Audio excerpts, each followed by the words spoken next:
Y en el capítulo 14 vamos a encontrar al Cordero de Dios revestido de una escolta que son los 144.000. Vamos a encontrar tres ángeles, cada uno con una misión muy poderosa del Evangelio eterno, de la caída de Babilonia y de un juicio donde prácticamente es un preludio ya de la guerra final del Armagedón, donde si bien en el capítulo 13 hay un contendor que se muestra como poderoso, el dragón, que es Satanás y esa primera bestia que sale del mar, que ya veíamos que es el anticristo, la segunda que es el falso profeta, como esa trilogía diabólica, mostrando todo el furor también de su ira. Pues aquí vemos al Cordero de Dios, que muestra en el versículo 1 del capítulo 14 que está con el pie en el monte de Sión. No quiere decir que ya esté en el reinado del milenio o que ya esté, es una figura espiritual que nos está mostrando la Biblia, porque el milenio pues se dará, pero el Señor aparecerá es en el monte de los olivos, lo dice la profecía, y está en Zacarías 14. Entonces el monte de Sión, mostrando que es en Jerusalén, en este cuadro espiritual, y que está justamente con los 144.000 que han sido sellados en la frente. Ha sido un sello espiritual que simboliza propiedad, simboliza protección, que ya se había hecho en el capítulo 7, versículos 3 y 4, de aquellos escogidos del remanente de Israel que el Señor había hecho, de las 12 tribus de Israel, escogió para sellar a estos 144.000. Entonces, es la aparición del Cordero con esta escolta celestial, porque dice que lo seguían para todo lado y están haciendo un gran coro que es algo estruendoso, por eso dice como muchas aguas, como un gran trueno, como arpistas que tocaban sus arpas. Es un gran coro celestial que se suma, digamos, en un cántico nuevo a esos coros celestiales delante del trono de Dios, donde están los cuatro seres vivientes y los ancianos. Pero este es un cántico nuevo que dice la Biblia que nadie lo podía aprender porque es un cántico nuevo, y es de los 144.000 que fueron redimidos de los de la tierra. Valga decir que el Señor los revistió de justicia, porque ahí no dice redimidos por la sangre de Cristo, sino el Señor los escoge, los reviste de justicia y están en la tierra. Ellos pasan por la gran tribulación, pero no son tocados porque tienen precisamente el sello de Dios y no murieron y llegaron a reinar en el milenio, como lo vamos a ver más adelante, y están con el Cordero de Dios y le acompañan a todas partes. Entonces es un cuadro muy fuerte para mostrar que hay un gran poder y que es superior al poder de la bestia o del anticristo, de Satanás. Y esos 144.000 resalta que no se contaminaron con mujeres, que son vírgenes, y es un versículo pues que puede causar bastante polémica y que no hay suficiente claridad como para decir es así tan literal como lo muestra, pero uno puede ver que es un sacerdocio santo, uno puede entender literalmente que son hombres, que esa virginidad es que no fornicaron, no cayeron en idolatría, no se dieron al engaño de la inmoralidad del anticristo, se permanecieron en santidad, porque dice que se guardaron como primicias de Dios para Dios y para el Cordero. O sea, fueron tan escogidos por Dios, pero habrán cosas que solamente se entenderán finalmente cuando esté viviendo ese tiempo como tal, donde quizás también hayan mujeres en esos 144.000, ¿sí? O personas casadas. Pero aquí uno dice no se contaminaron, es como que permanecieron en santidad, mantuvieron su santidad delante de Dios. Y el Señor los escogió como primicias.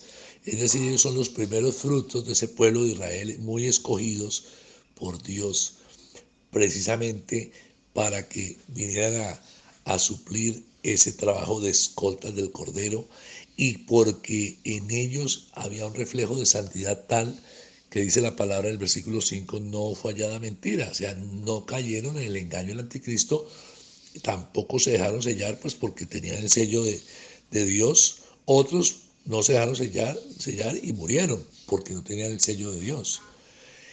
Y en el versículo 6 ya aparecen los ángeles. Uno de ellos dice que tiene el evangelio eterno, o sea, unas buenas noticias, eterno porque es para siempre. Lo da a entender, es salvación eterna, y evangelio en el sentido de que son buenas noticias para predicarlo a moradores de la tierra. Entonces, diría uno, faltaba predicar entonces el evangelio, porque si Dios apela a un ángel para que el ángel haga la predicación, entonces seguramente todos aquellos fieles, el anticristo los había acabado, los había decapitado y no había quien predicara más. Entonces viene entonces el ángel con aquellas buenas noticias a toda la tierra, y es simbolizando que es la última oportunidad que Dios da de arrepentimiento. Por eso se presenta de nuevo la buena noticia de Dios, confrontando la mentira y el engaño del anticristo, diciéndoles en un contrapeso, aquí está la verdad, hay una salvación eterna, un evangelio eterno, y ninguno podrá decir que no se le compartió, que no se le dio a conocer.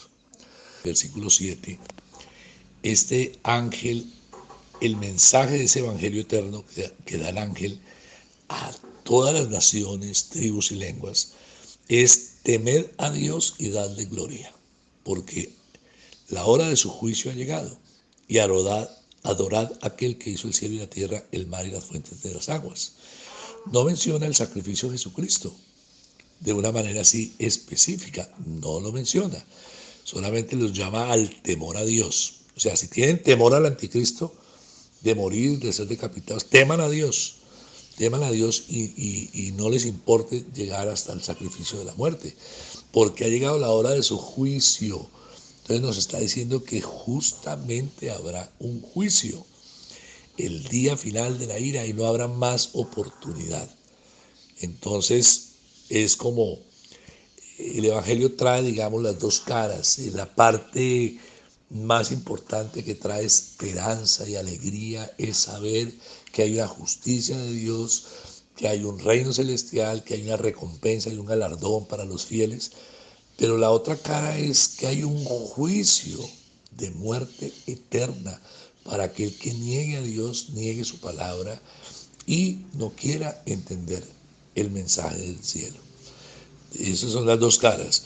Gracias a Dios estamos en la primera, buscando la gloria de Dios y buscando su camino, dando la batalla de la fe.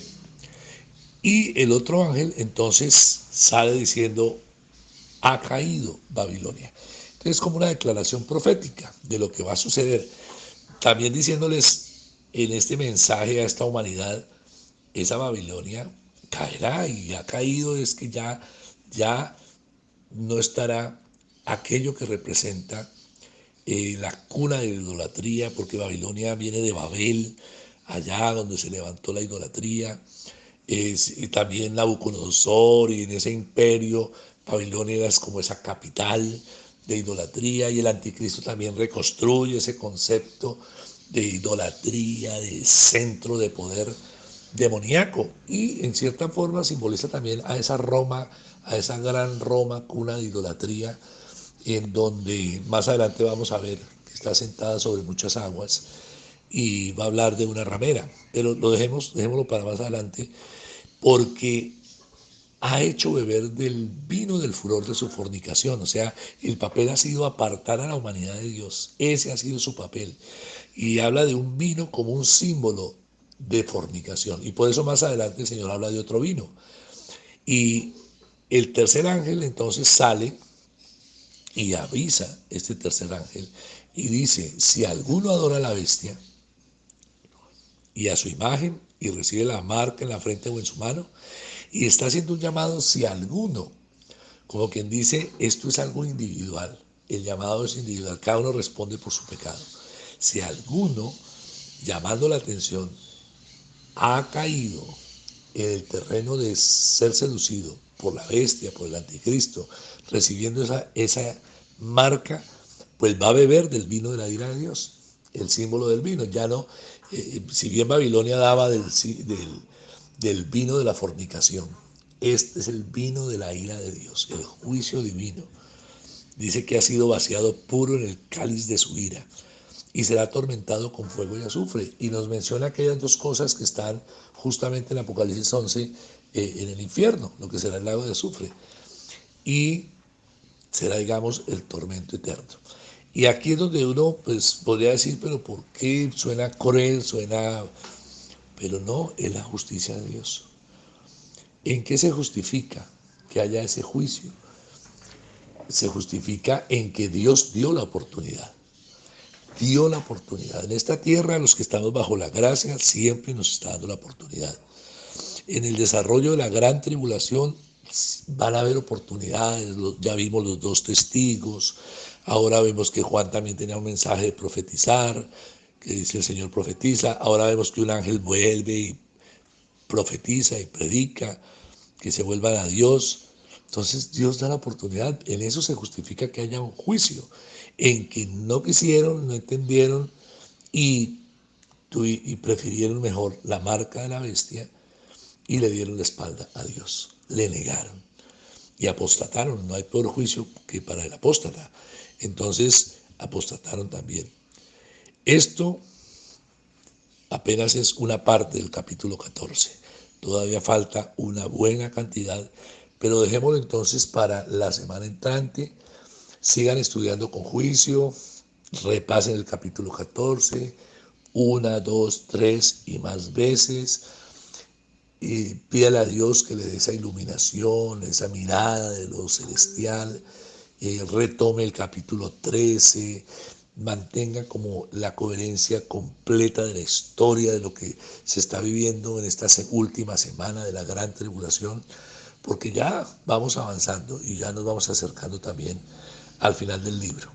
Les tengo que reiterar que este estudio de Apocalipsis no es para satisfacer un apetito de inteligencia o de conocimiento o para salir de la curiosidad.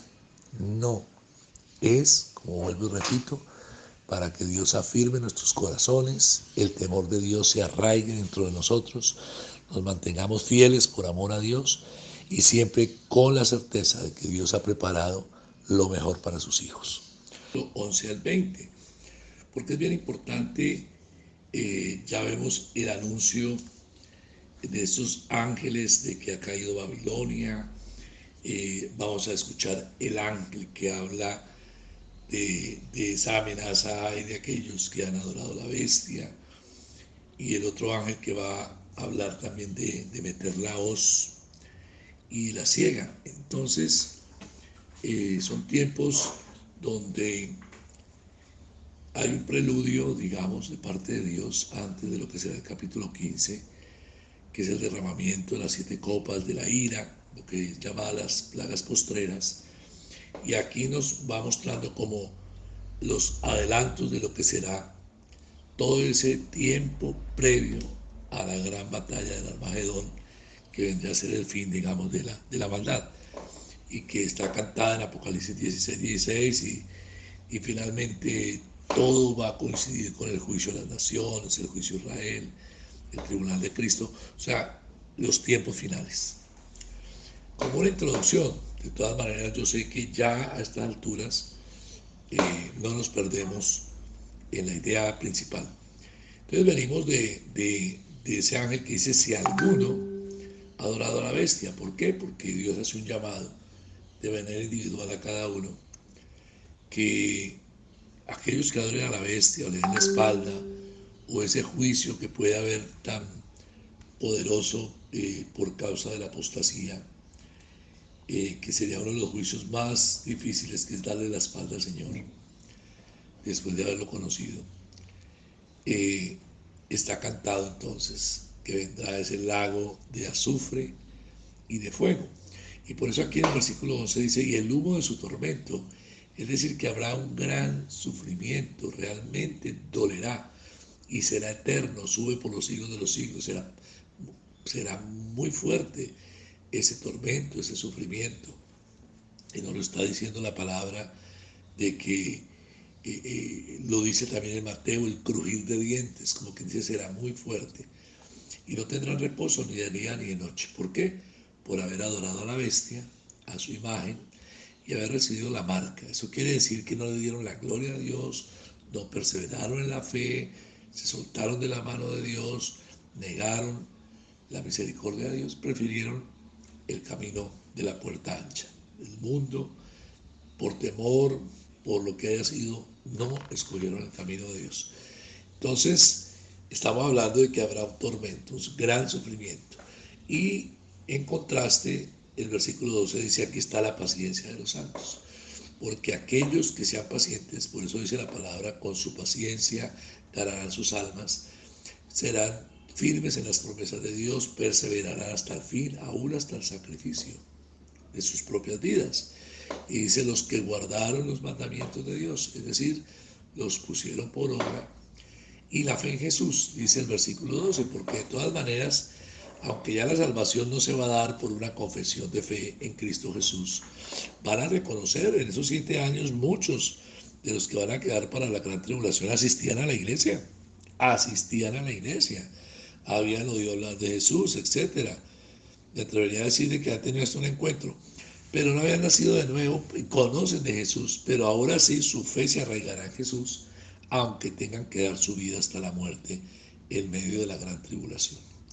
Entonces nos está mostrando un cuadro de todas formas de contraste, de que la paciencia de los santos es de que saber esperar, de que Dios es fiel y que hay un tiempo perfecto de Dios para todas las cosas. Así que sabrán esperar, y aquí lo resalta, y pondrán sus mandamientos por obra, lo que quiere decir que llevarán una vida de fe. Dice, oí una voz desde el cielo. Está hablando Juan, desde el cielo es pues el trono de Dios. Bienaventurados de aquí en adelante los muertos que mueren en el Señor. O sea, habrá una gran bendición para todos los que mueran en el Señor. Es decir, que lleguen hasta el fin y el último suspiro creyendo en el Señor, creyendo en su salvación, dando su vida hasta la muerte. Y Dios les anticipa una bienaventuranza. Y tal vez por primera vez aquí en este versículo 13 se menciona al Espíritu Santo.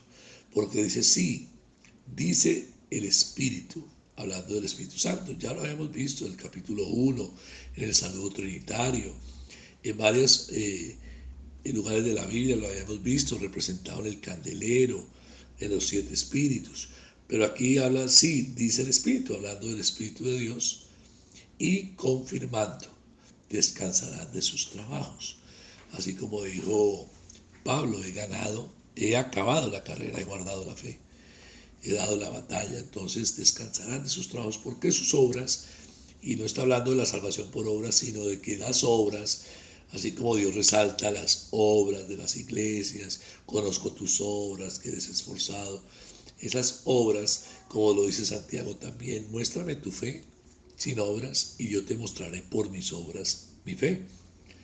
Eso quiere decir que Dios finalmente sabe lo que cada uno ha aportado para el reino de Dios y el fruto que ha dado.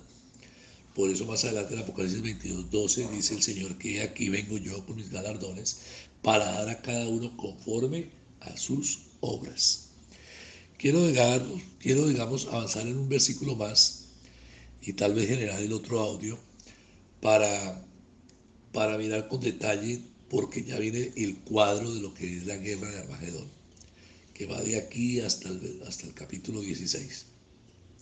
Pero sigue Juan diciendo en el versículo 14, miré, o sea, está ahí de espectador, una nube blanca, y sobre la nube uno sentado al semejante al Hijo del Hombre, es decir, a Jesucristo, que tiene en la cabeza una corona de oro. Entonces aquí viene una mirada nueva, una visión de lo que será la victoria final del reino de Jesucristo sobre las tinieblas, y por eso nos muestra lo que la profecía de Daniel 7:13 también vio en una nube a uno como hijo de hombre, lo que Lucas también nos resalta, y aquí vendrá en la nube. Entonces nos está hablando claramente que es Jesucristo, pero con una corona de oro, con un símbolo de victoria. y es el cuadro del preludio de esa guerra de Armagedón, porque hay una hoz aguda en la mano. Como quien dice, es la metáfora del juicio, porque cegar quiere decir separar también el trigo de la cizaña. Entonces es un preludio de juicio, una metáfora de juicio, y ahí hay un cuadro muy impactante. En esa nube blanca, Jesucristo. Entonces, continuando con el versículo 15, dice, y del templo salió otro ángel clamando a gran voz, es decir, rogando y clamando al que estaba sentado en la nube, mete la voz y ciega. Repito, esa ciega es como que llegó el momento del juicio, porque la hora de cegar ha llegado, y así lo dice la Biblia. Llegará el momento en donde la mies está madura y está lista para recoger, separar el trigo de la cizaña, y aquí es donde también vamos a ver después con palabras o con un estudio muy particular lo que son los diferentes juicios, el juicio de las naciones, el juicio de Israel, a la iglesia, el tribunal de Cristo y lo que se llama el trono blanco. Lo podemos ver en una charla muy particular. Pero aquí ya vemos ese anticipo de lo que es el juicio a las naciones. El versículo 16 dice, el que estaba sentado en la nube metió la hoz en la tierra y la tierra fue cegada. Ahí comienza entonces a ganarse esa batalla de Armagedón, que es contra todos los enemigos de Dios, todos los que le dieron la espalda, todos los que se dejaron marcar por el anticristo, todos los que se levantaron en queja, en maldición, y dieron la espalda al Señor. Y aquí vemos ese cuadro, y por eso es bueno que lean también lo que está escrito en Joel 3:13, porque nos anticipa que ese juicio se va a dar, y en la profecía de Isaías 63 del 1 al 6 nos habla claramente de ese juicio, y por eso aquí se usa la metáfora también de lo que es la vendimia, de los racimos de la tierra, de la cosecha. Nos habla de lo que es el lagar, el pisar de las uvas, porque es esa batalla donde los enemigos de Dios serán finalmente exterminados. Y se salió del altar otro ángel que tenía poder sobre el fuego, y llamó a gran voz al que tenía la hoz aguda, diciéndole, mete tu hoz y vendimia los racimos de la tierra, porque sus uvas están maduras. Por eso es bueno leer esas profecías de Joel y de Isaías 63, porque es el cuadro del juicio, de esa batalla que ya está anunciada en Apocalipsis 16:16, hablando de que vendimian los racimos, porque esos racimos de uvas tienen que ir a un gran lagar, y en ese lagar tienen que ser pisadas. Entonces está hablando de, metafóricamente, de un juicio. Y el ángel arrojó su hoz en la tierra y vendimió la viña de la tierra y echó las uvas en el gran lagar de la ira de Dios. Entonces no es cualquier lagar, es el lagar de la ira de Dios. Por eso la palabra también habla de que el Señor hizo vasijas para ira y con paciencia las sostuvo, pero eran para ira y destrucción. Está en Romanos. Y ese es el lagar donde será pisado. Dice, y fue pisado el lagar fuera de la ciudad. O sea, ahí nada tiene que ver Jerusalén, porque estamos hablando también de las naciones, no específicamente de Jerusalén. Por eso aclara que es fuera de la ciudad. Y del lagar salió sangre hasta los frenos de los caballos. Es decir, que fue una gran mortandad, y que no nos está hablando de uvas, nos está hablando de una gran batalla, de una gran mortandad, y no es sangre de los caballos, sino sangre hasta los frenos de los caballos, y es dándonos más o menos la altura del metro, 1,20, porque estamos hablando de cubas, o sea, los lagares son grandes cubas, pero aquí no está hablando, es como de un terreno muy grande, lo que podría llamarse el Valle de la Decisión, porque habla de por 1.600 estadios, lo que es una medida de longitud. Un estadio en el lenguaje griego y romano estaba entre 170 metros a 200 metros. Eso multiplicado puede dar aproximadamente 300 kilómetros. Y una altura de los frenos de los caballos, estamos hablando de una guerra espantosa, de una gran mortandad, de una muerte violenta. ¿De quiénes? De todos los enemigos de Dios. Por eso este versículo 14 nos anticipa un cuadro de lo que vendrá en el 15, que son las 7 copas de la ira de Dios, esas plagas postreras, y lo que ya se aproxima en el 16, el fin de la guerra de Armagedón. Pero estos son como los trailers, el anticipo, lo que vendrá. Así que repasen, sé que hay que volver a repasar, si hay que retomar el capítulo 13, retómelo, repetir los audios anteriores, repítalos, leer con detenimiento cada versículo, y he tratado de que en cada versículo haya una cita bíblica que le dé más bagaje a la idea, le dé más fuerza y más comprensión a la idea, para que no sea solamente leer y pasar por encima, sino leer e ir entendiendo. Posiblemente no le queda a uno todo en un instante en la memoria, pero de volver a leer y volver a leer, y ustedes como buenos estudiantes, con los 4 estómagos del rumiante, pues tienen que volver a leer y volver a leer y volver a leer, y salir de cualquier laguna, no dejar lagunas. Por eso me pueden llamar, me pueden preguntar, que si yo no sé, investigo y también pregunto hasta que resolvamos cualquier laguna en el entendimiento. Lo importante es que todo esto nos está mostrando un cuadro final de juicio, y nos está mostrando que el Señor es amor, pero también es fuego consumidor, y todo esto tiene que ayudar para que nuestro temor de Dios de verdad se mantenga firme, firme, y nuestra prioridad de servicio a Dios esté constante, de la honra, la gloria y la gratitud siempre para Dios.